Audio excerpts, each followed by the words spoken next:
Sorry about that. This is part 2. I gotta get used to this video making, editing / process. Alright, so these guys are socialized differently, right? So, you got this little boy who's supposed to be tough, who's supposed to minimize his emotions, who's supposed to maximize his logic. You have girls that are supposed to sort of minimize their logic but maximize their emotion.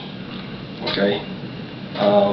So they're taught to be emotional, and they're taught, they're being prepared for relationships. So they grow up dealing and thinking about, being in a relationship when they're adults, but at the same time they're being socialized to be emotional. So that's why you had a phenomena of women who only react emotionally when it comes to relationships. And most men are pretty logical when it comes to relationships. So this is why you had this type of dichotomy that exists in our society.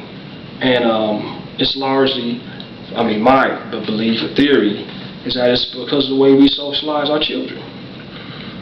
Now another problem that we have here in America is we socialize young boys and young women. We socialize young boys and young women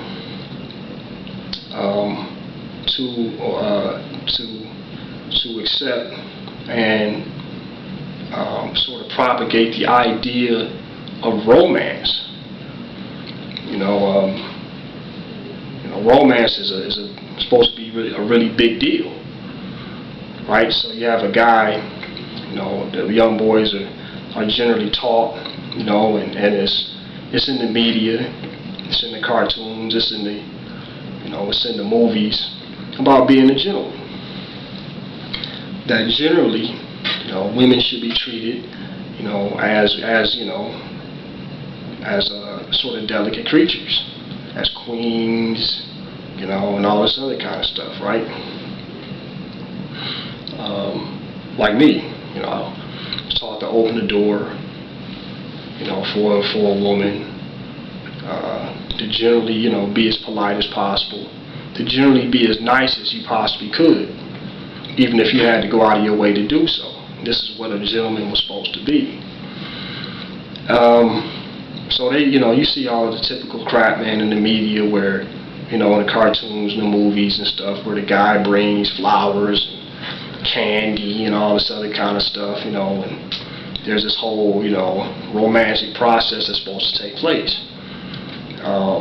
But this is largely a false ideal because it has nothing to do with the basic genetic traits that cause attraction in a woman to a man. And my basic premise is backed up by the fact that, if a basic genetic trait of attraction between a man and a woman, or between a man and a woman, and in this case a woman to a man specifically, if romance was a part of that, those basic genetic traits of attraction, we should be able to observe this phenomena throughout all civilizations in the world, right? And throughout all times. But you can't really see the ideal of romance that we have in other civilizations, unless they've been westernized, and have a sort of Euro-centric point of view on certain things, or the Western media has really got to them.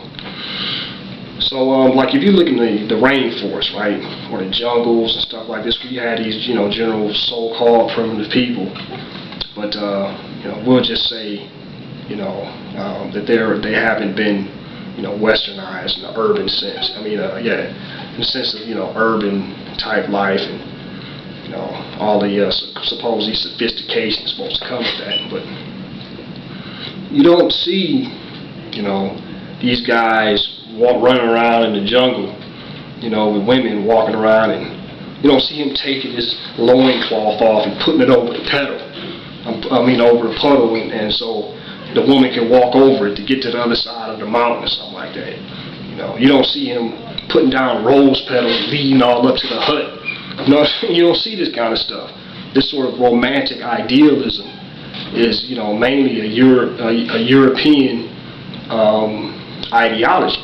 I don't really know how it started, but romanticism is a term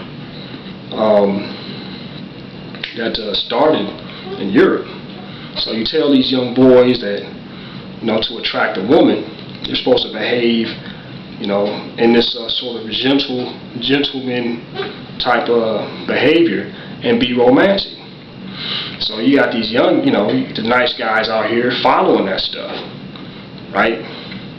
Being sensitive to her emotions, to the woman's emotions, and generally being, passive, and the woman is supposed to respond accordingly, but that doesn't happen, and that's why you got the girls end up, with the thugs or the bad boys or the jerks or whatever, and the nice guy standing there baffled, saying, "I did everything I was supposed to do. I did, So what happens is this, right? In my experience, right? About 70% of women in this country, anyway, about 70% of women in this country generally react to relationships in a completely emotional manner, completely devoid of any type of logic at all in relation to making, decisions about who should be her mate. She just completely goes off of emotion, right? So whoever comes or whatever man comes along and excites or elicits an emotional response in her, that's what she responds to. Whether it's good or bad. This is why, if a woman, these jerks, they come up and just insult a woman. She feels insulted, right? There's a feeling there, right? And so that therefore generates attraction. Whether it's a good feeling or a bad feeling, it generates attraction, right? Because the logical part of her mind that's supposed to govern whether she makes logical decisions, that's supposed to analyze whether this is a good or bad decision, is turned off. We socialized that out of her as a little girl. So, so Johnny comes up, he says he's really polite, and asks her out or whatever, and, they go out, and he opens the door for her and all this other kind of stuff. That's my time. I'll see y'all on part 3.